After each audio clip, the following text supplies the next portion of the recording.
Okay. Now, hello students. Today we are going to see topic number 10.14. 10.13 already we have seen. 10.13 already we have seen. What was that topic? Just try to remember. If this is a circular loop in XY plane, this is a current carrying circular loop in XY plane. This is a circular loop, current carrying circular loop in XY plane, means in horizontal plane. If X axis is in this direction, then this one is X axis, then Y is perpendicular to it.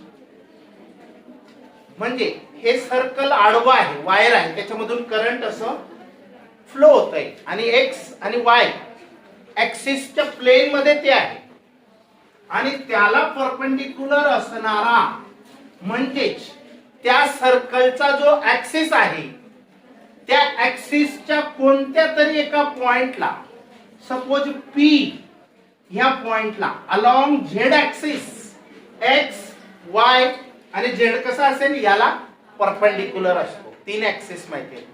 मग हे distance Z आहे, इथून इथपर्यंत हा O point आहे, centre of the circular coil. तर या centre of the circular कॉइलला मॅग्नेटिक फील्ड किती असते, इतके असते. हे मागच्या टॉपिक मध्ये आपण शिकलो. हे कसं आलं सगळं डिटेल मध्ये सांगितलेलं आहे, अगदी व्यवस्थित. तर बघा, याचा आधार घेऊन आपल्याला पुढे सरकायचे आहे. हे इतकं असतं, आतापुरतं लक्षात ठेवा. मग ती व्हिडिओ क्लिप तुमची पाहायची बाकी असेल ती पाहून मग हे सहज सहज सोपं आहे. तर आता बघा 10.14 topic number magnetic lines for a current loop. Magnetic lines for a current loop. जसं तुम्ही बार मॅग्नेट बघितलेला आहे, बार मॅग्नेटला दोन पोल्स असतात, नॉर्थ आणि साऊथ. नॉर्थ कडून ह्या लाईन्स साऊथ कडे जात असतात. ह्या लाईन्स दिसत नाहीत, अदृश्य असतात. यांना आपण मॅग्नेटिक फील्ड लाईन्स असं बोलतो. हा, यांना आपण मॅग्नेटिक फील्ड लाईन्स असं बोलतो. तर मॅग्नेटिक लाईन्स ह्या करंट लूप साठी सुद्धा असतात. जसं बार मॅग्नेटला असतात तसं जर हा रेड कलर्ड एक करंट लूप आहे, वायर आहे, सर्कल आहे, आडवा आहे, हॉरिझॉन्टल आहे, तर याच्यामधून करंट फ्लो होतंय इन अँटी क्लॉकवाईज डायरेक्शन. एक मिनिटात, इथं कोणत्या डायरेक्शनने करंट फ्लो होतंय, अँटी क्लॉकवाईज, आडवा आहे, हॉरिझॉन्टल आहे. तर by right hand thumb rule या लाईन्सची डायरेक्शन कशी असेल, तर बघा आपण शिकलेलो आहे, राईट हँड थंब रूल शिकलेलो आहे.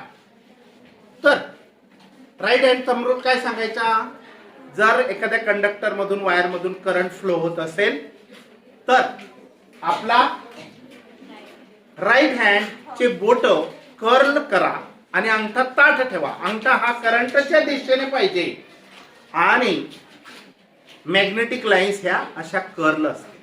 मग आता बघा, इथं याला आपण असं पकडलं, ह्या कंडक्टरला इथं किंवा इथं पकडलं, एका ठिकाणी पकडूया आपण असं, पण डायरेक्शन ऑफ करंट अंगठ्याकडे पाहिजे आणि ह्या लाईन्स अशा पाहिजे.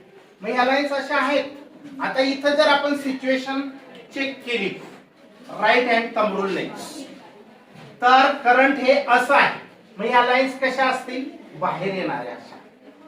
हा, लक्ष द्या, एकदम इझी आहे. इथून अशा असतील, इथून हे सर्कल्स असे पूर्ण होतील. हा, असे हे जे सर्कल्स आहेत ते कंप्लीट होतात असे. म्हणजे तुम्ही इथं जर घेतलं तर ते असं असेल, इथं जर घेतलं तर ते असं असेल डायरेक्शन. हा, तर एकदम सोपा पार्ट आहे, समजलं. मग direction right hand thumb rule कसे डिसाइड करायचे, एक्सप्लेन हाऊ अप्पर पार्ट,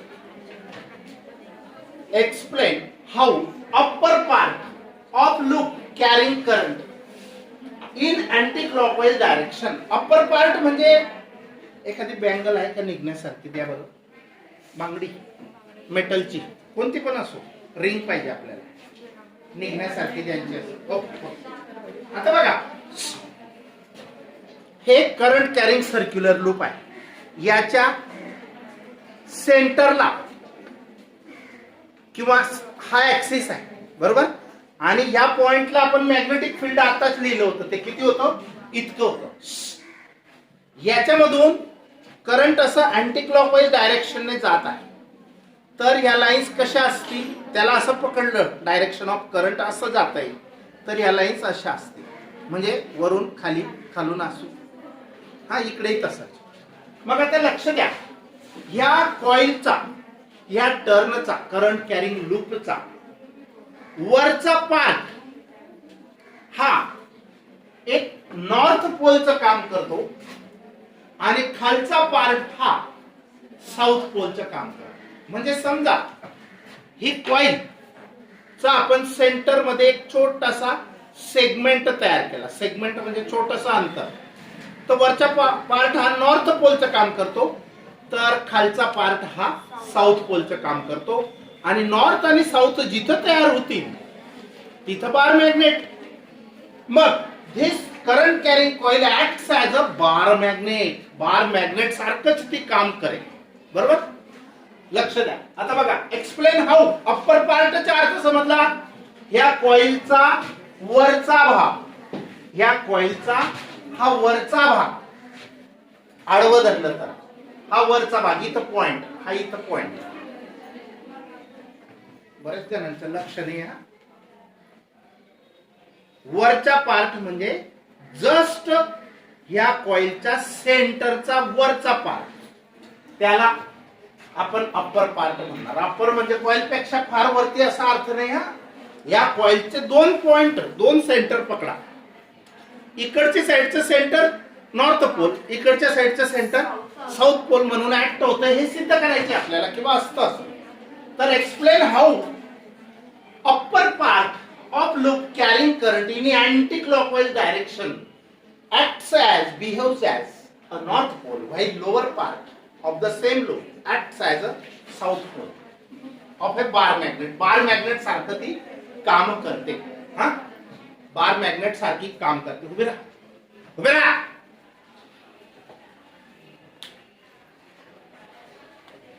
तर कन्सिडर अ लूप. हा एक लूप कन्सिडर करा, red colour. Consider a loop carrying current in anti-clockwise direction by right hand thumb rule. Direction of magnetic field can be found out. Direction of the magnetic field can be found out. बरोबर.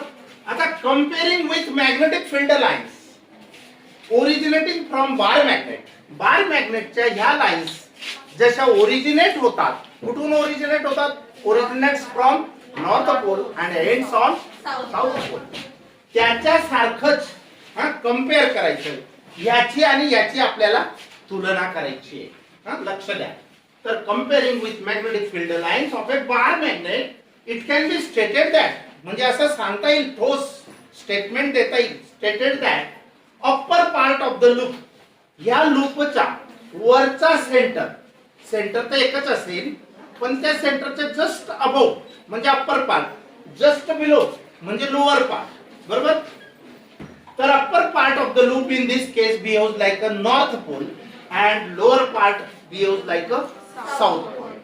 आता upper part north पोलच का, upper part हा north पोलच का, कारण north कडून lines ह्या स्टार्ट निघतात आणि साऊथ कडे जातात. मग त्या इथून निघतायत अशा आणि जाता कुठे, साऊथ कडे येत आहे. म्हणजे अगदी इथंच सेंटरवर सेंटर ओव्हरलॅपिंग आहे. वरचं सेंटर हे नॉर्थ पोल, खालचं सेंटर हे साऊथ पोल. आणि जर तो इट बिहेव्स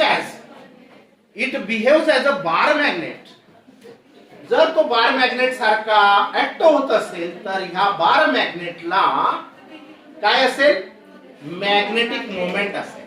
काय असेल त्याला, डायपोल मोमेंट असेल.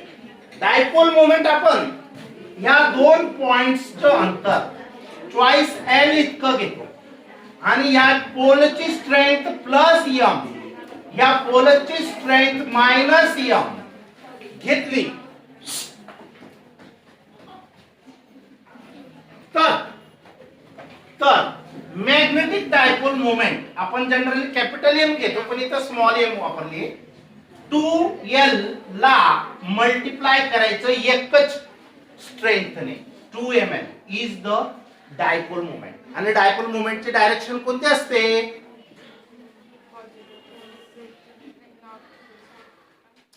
रॉंग, साऊथ टू नॉर्थ असते.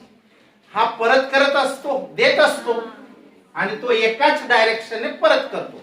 किती परत करतो ती शक्ती म्हणजे ही, त्यालाच डायपोल मुवमेंट म्हणतात. हा, आणि इलेक्ट्रिक डायपोल म्हणजे दोन चार्जेस असतात, आणि मॅग्नेटिक डायपोल म्हणजे दोन पोल्स असतात बार मॅग्नेटचे, नॉर्थ साऊथ. समजलं? सिंपल. फक्त याची डायपोल मुवमेंट अशी काढतात लेंथ मध्ये, पण या सर्क्युलर लूपची डायपोल मुवमेंट ही NIA, हा IA अशी काढतात. IA current into area. आता लक्ष द्या, समजलं? हे समजलं? आता दुसरं, discuss magnetic field due to circular current loop at large distances in terms of magnetic moment.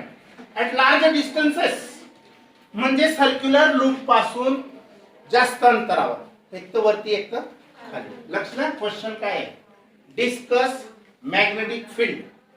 Magnetic field विषयी डिस्कशन करा. Due to circular current carrying loop, एक सर्क्युलर करंट कॅरिंग लूप आहे. ॲट लार्ज डिस्टन्सेस, त्याच्यापासून दूर अंतरावर. In terms of magnetic moment, कशाच्या बाबतीत त्याला एक्सप्रेस करायचे मॅग्नेटिक फील्डला?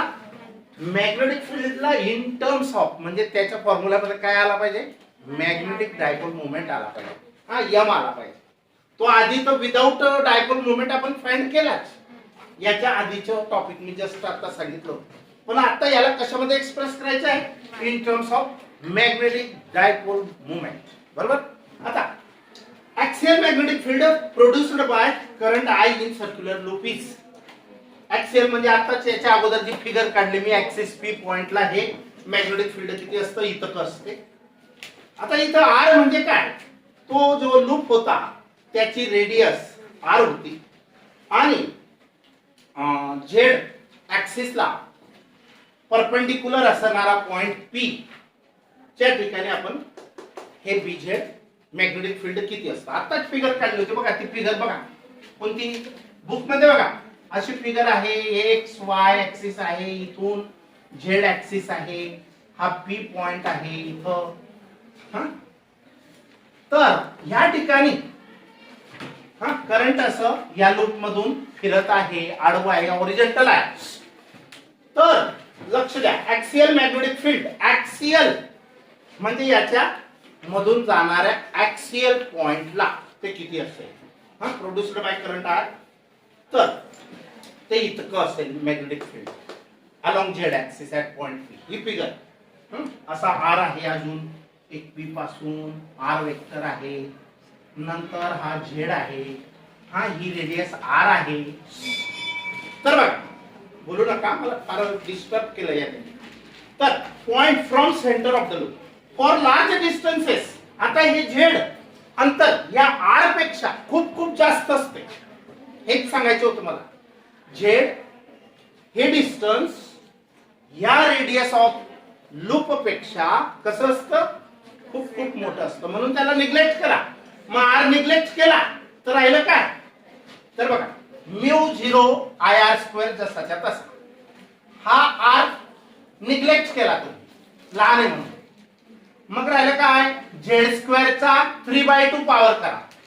Z² चा पॉवर 3/2 करा. 2 2 कॅन्सल राहील काय? Z3. मग 2Z3. याचा आन्सर हे 2Z3. समजलं? आता 2Z3 इथं, आणि कॉइलचा एरिया जर रेडियस R असेल तर सर्क्युलर कॉइलचा एरिया किती असतो? πr² असतो. मग ह्याला πr² ऍडजस्ट करा. R² तर आहेच, फक्त काय करा? पायने मल्टिप्लाय पण करा आणि डिवाइड पण करा. ऍडजस्ट केलाय पाय, म्हणजे πr² ला आपण काय म्हणू शकणार? एरिया. आता एरिया का? कारण मॅग्नेटिक मोमेंट मध्ये एरियाची गरज आहे, आणि आपण त्या दिशेने त्याला चेंज करत जात आहे. बरोबर? मग आता बघा, area of the loop A πr² असतो. इथं आर स्क्वेअर आहे पण पाय नाही, मग काय करा, पायने मल्टिप्लाय करा, डिवाइड करा. मॅडम एक दोनच मिनिट. मॅडम रेडी आहे. हो लवकर चला. तर पाय स्क्वेअर अपॉन 2z. समजलं का हे कसं आलं? तर मग म्यू 0 आय इथं ए ची व्हॅल्यू ए टाकून दिला पाय आर स्क्वेअर बद्दल, पाय आर स्क्वेअर बद्दल ए, आणि इथं पाय मात्र राहिला. वर खाली पाय मल्टिप्लाय केलं ना, एकाच मिनिटात. तर या अशा प्रकारे इक्वेशन नंबर 2. पण आता बघा, the magnetic moment m of a circular loop is defined as m into IA. जर एक टर्न असेल तर m ची व्हॅल्यू किती घेतात? IA. आणि a हा वेक्टर ऑफ मॅग्निट्यूड a आहे and direction perpendicular to a आहे. Put in equation 2. ही व्हॅल्यू m ची, IA ची व्हॅल्यू काय टाका? m टाका, फक्त इथे m टाकला बस. आणि याला वेक्टर फॉर्म मध्ये लिहायचे तर वेक्टर नोटेशन मध्ये लिहिलं. Where bz and m, bz आणि m काय आहे? Are in the same direction perpendicular to the plane of the loop. आणि एक प्रॉब्लेम असा आहे, एक सर्क्युलर कॉइल आहे जिला 100 टर्न्स आहेत, ईच ऑफ रेडियस 8 सेंटीमीटर आहे. 8 सेंटीमीटरचं कन्वर्शन मीटर मध्ये केलं bye multiplying 10⁻². If a current of 0.40 ampere passes through it, what will be the magnetic field at the center of the coil? Center of the coil ला किती magnetic field असेल? BC, C for center, B for magnetic field at center.